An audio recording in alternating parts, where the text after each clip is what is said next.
감사합니다. 오늘은 시작 전에 몇 가지 공지사항이 있는데 우선 1년 전에 우리 천안함 폭침으로 돌아가신 46명 그리고 구조 활동을 하다가 돌아가신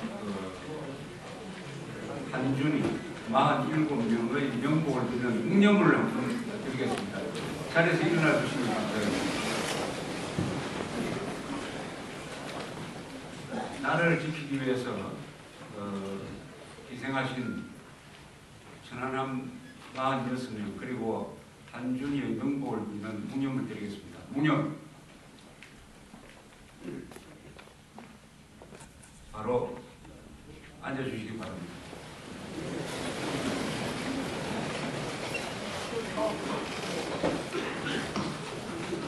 본 강연을 시작하기 전에 조갑재 기자님 출신학교 시절 부산 수성국민학교 1회 졸업생들 분께서 꽃다발 증정이 있겠습니다. 박수 쳐주세요.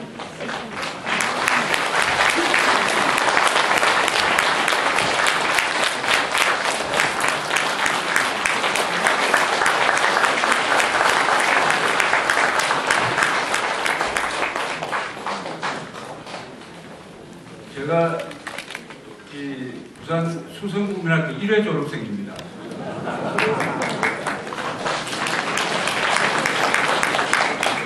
수성국민학교라고 여기 혹시 부산 수성국민학교 출신 계십니까? 아무도 안 계시네요. 요 앞에 있는 수정국민학교에서 분교가 돼서 저 위에 수정 5동으로 가서 창립된 학교입니다. 창립된 학교. 그래서 1958년에 제가 졸업을 했어요.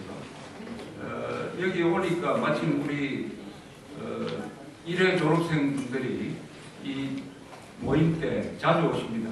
그래서 같이 커피도 한잔하고 또 식사도 하고 하는 기회가 있어가지고 그야말로 53년이죠. 그래서 졸업생을 53년 전에 얼굴들을 다시 확인하고 그리고 오늘은 보니까 그때 앨범 사진을 가지고 와가지고 그러니까 54년 전에 저 얼굴을 찾는데 한참 걸렸습니다. 그 학교가 지금도 있습니다. 지금도 있고 그 수정 5동이 저는 거기를 졸업하고 또 거기서 한참 살았어요. 서울로 올라갈 때까지 거기서 살았습니다. 아주 요즘은 많이 달라지고 옛날에는 거기 삼복도로 생기기 전에는 아주 교통이 참 불편해가지고 여기서부터 걸어서 올라가려면 땀 뻘뻘 흘리고 또 택시기사들은 올라가는 거 싫어하고 그러다가 이제 삼복도로가 생겨서 자그마한 그 마이크로버스가 다니는데 어떻게 사람들이 많이 타는지 아주 그런 기억이 납니다. 그러나 지금은 아마 부산에서도 가장 경치가 좋은 그 아파트 학교가 아닌가 그렇게 생각합니다. 부산항이 저기다 보이고 오늘 받은 이 꽃다발이 제가 평생 받은 꽃다발 중에 가장 감격적인 꽃다발입니다. 우리 동창들한테 박수 한번 보내주시기 바랍니다.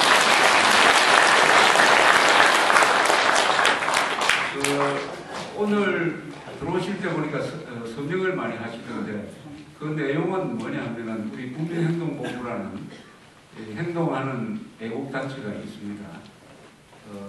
10년 전에 만들어져 가지고 아스팔트에서 애국투쟁을 하면서 좌파 정권이 끝장 나는데 굉장히 기여를 많이 하고 또 거의 매주 한 번씩 신문의 광고를 통해서 우리 국민들의 울분을 대변하는 그런 역할도 하고 좌익들만 행동하는 것이 아니라 애국도 행동한다는 것을 보여준 아주 좋은 단체가 있습니다. 거기 본부장을 하시는 분이 예비역 대령 출신인 이 서정갑 본부장인데 이분이 이걸 하다가 보니까 이 검찰에 조사를 받는 경우가 들어 있는데 최근 2개의 아주 어이없는 판결이 나왔어요. 2004년 10월 4일에 서울에서 수십만 명이 모인 국가보안법 사수국민대회라는 게 있었습니다. 그것은 노무현 정권이 당시에 국가보안법을 폐지하려고 했습니다. 국가보안법을 폐지하면 쉽게 말하면 공산당이 마음대로 활동하는 자유를 주겠다는 것인데 그것을 우리 애국 시민들이 저지를 한 아주 역사적인 집회였어요. 그 집회를 이건 집행위원장을 한 분이 서정갑 본부장인데 그때 끝나고 나서 평화적 시위를 하려고 하니까 경찰이 물대포를 쏘고 나이 많은 분들을 참전 용사를 이 방패로 진이기고 하는 과정에서 약간 충돌이 있었어요. 그걸 꼬투리로 잡아가지고 노무현 정권 시절에 검찰이 수사를 하고 또 이명박 정부 들어서서 기소를 하고 재판을 하고 하다가 지금 1심, 2심까지 집행유예 2년을 받았습니다. 지금 대법원에 상고 중인데 여기에 대해서 이것은 부당하다는 것을 청원을 하는 서명이 하나 있고 그 다음에는 2009년에 노무현 전 대통령이 자살을 했을 때 서울의 그 덕수궁 앞에 일반 시민들이 다니는데 그 분향소가 뭔가 그걸 치아를 놓고 장례식이 끝났는데도 한 달 동안 거기서 아주 그 도심지 한복판에서 별로 모양이 좋지 않는 그런 행동을 하는 것을 우리 국민행동본부 행동대가 가서 이렇게 불법 시설물을 철거를 한 적이 있습니다. 경찰이 하지 않으니까 거기에 대해서 마치 이게 무슨 불법 행동을 한 것처럼 벌금으로 500만 원을 물렸어요. 벌금 500만 원. 검찰이 벌금 100만 원으로 약식 기소를 했는데 판사가 거기에다가 5배로 보태가지고 벌금 500만 원.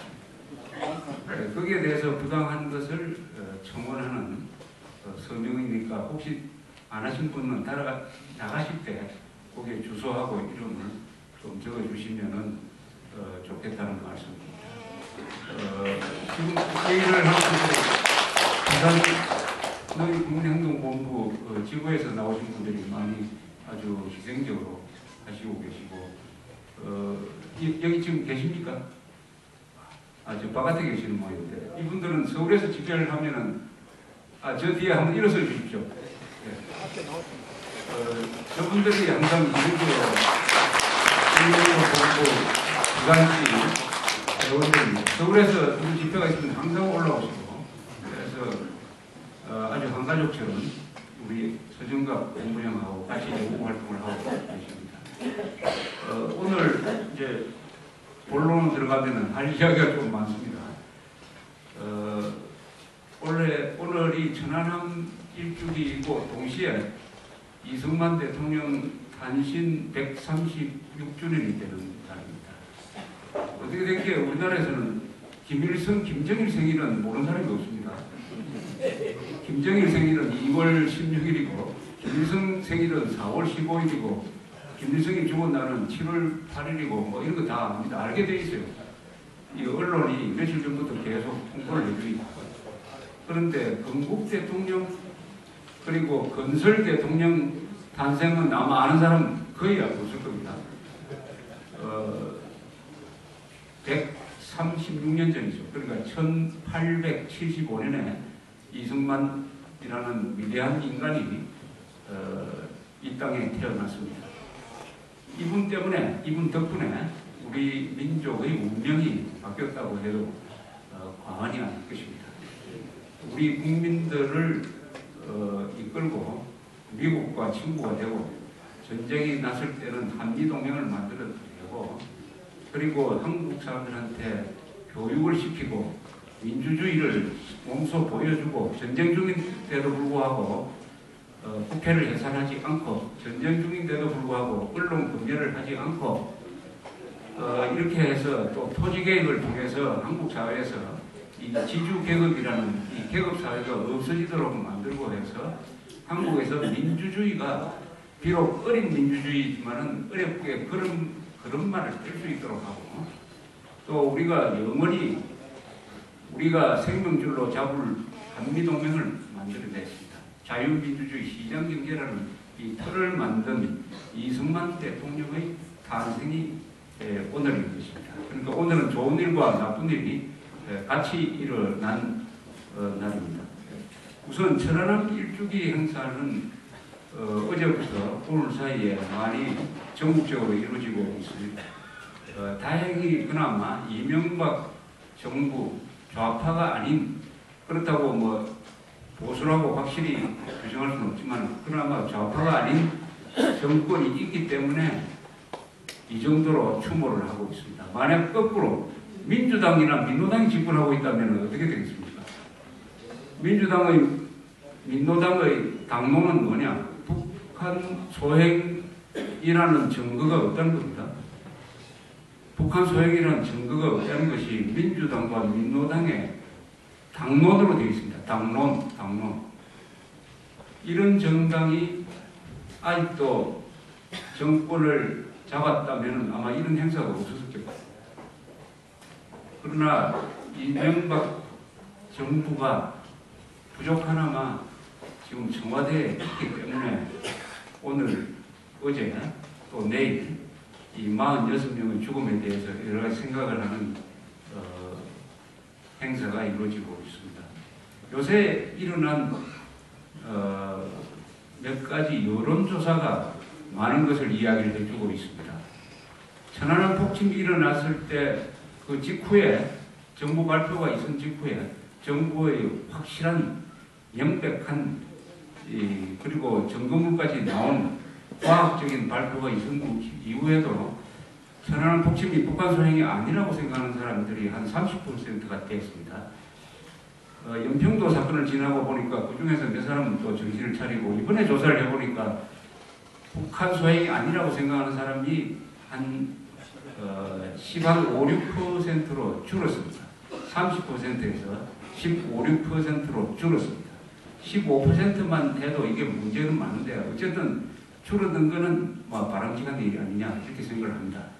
천안함 폭침이 북한 소행이다라고 믿는 사람이 쉽게 말하면 80%가 됐다는 거죠. 100%가 돼야 그 사회가 정상적인데 이 민주주의, 대중민주주의 사회에서는 어떤 데 대해서 80%가 동의하는 경우가 거의 불가능합니다. 아마 지금 여론조사를 해가지고 해가 서쪽에서 뜨느냐 동쪽에서 뜨느냐 이렇게 물어도 해가 동쪽에서 뜬다고 주장하는 사람이 한 100%는 안 나올 거예요. 많아봤자 한 95% 정도 나올 것 같아요. 하여튼 의심이 많으니까. 그러니까 민주주의 사회에서 80%가 북한 소행이다라고 이야기하면은 막 그걸 만장일치로 간주하는 수밖에 없는 것입니다. 예컨대 미국에서 9.11 테러가 미국의 자작극이다라고 믿는 사람이 지금도 많습니다. 미국에서. 민주주의 사회에서는 그런 생각까지도 다 허용을 해요. 다만 허용하지 않는 게 뭐냐? 그런 생각을 하는 사람이 정권을 잡는다든지 정치를 한다든지 글을 쓴다든지 학교에서 이 젊은 사람들 가르친다든지 하는 것은 안 됩니다. 그런 주장을 하는 것은 개인의 자유예요. 천안함 폭침이 북한 소행이 아니라고 생각하는 것은 그건 개인의 자유입니다. 그걸 가지고 감옥에 보낼 수는 없어요. 그러나 그런 주장을 가지고 다른 사람을 선동하고 할 때는 유럽의 경우에는 감옥을 보내는 법이 있는데 아직도 한국에는 그런 법이 없어요. 그러나 그런 사람이 정치를 해서는 안 되고 기자를 해서도 안 되고 교수를 해서도 안 됩니다. 그런데 한국 사회의 비극은 천안함 폭침이 북한 소행이 아니라고 주장하는 사람들이 어떤 사람들이냐? 국회의원의 상당수, 그리고 자칭 진보를 주장하는 사람들, 기자들, 학자들, 일부 종교인들, 이런 사람들입니다. 이 사람들은 뭐냐? 다 배운 사람들이에요. 이런 사람들을 뭐라고 부르냐? 배운 무식자라고 부릅니다. 배운 무식자. 이 배운 무식자들은 최소한 공직에서 활동을 못하게 해야 돼요. 공직에서 활동을 못하게 해야 돼요. 그럼 뭐 어떻게 공직에서 활동을 못하게 하느냐? 법을 통해서 만드는 방법도 있고 아니면 선거를 통해서 이게 한국 사회의 큰 과제로 남아있다는 것을 우리가 천안함 사건 1주기를 맞아서